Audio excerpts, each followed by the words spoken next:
நீர், இது இயற்கையின் மிகப் பெரும் வரப்பிரசாதம்.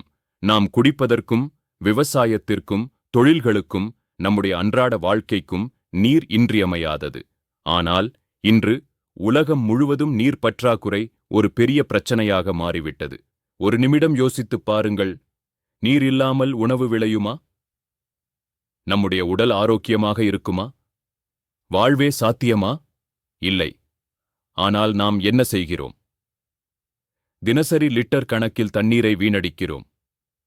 குழாயை திறந்துவிட்டு பேசுவது, தேவைக்கு மீறி தண்ணீர் பயன்படுத்துவது, மழை நீரை சேகரிக்காமல் இருப்பது, இவை அனைத்தும் நம்மை ஒரு ஆபத்தான எதிர்காலத்துக்கு அழைத்துச் செல்கின்றன. அதனால் இன்று முதல் நாம் முடிவெடுக்க வேண்டும். தேவையான அளவுக்கு மட்டுமே நீர் பயன்படுத்துவோம். மழைநீரை சேகரிப்போம். தண்ணீர் வீணாவதை தடுக்க பிறரையும் விழிப்புணர்வுடன் செயல்படச் செய்வோம். நீர் சேமிப்பது என்பது வெறும் இயற்கையை காக்கும் செயல் அல்ல. அது நம் அடுத்த தலைமுறையின் உயிரைக் காப்பது. நன்றி, வணக்கம்.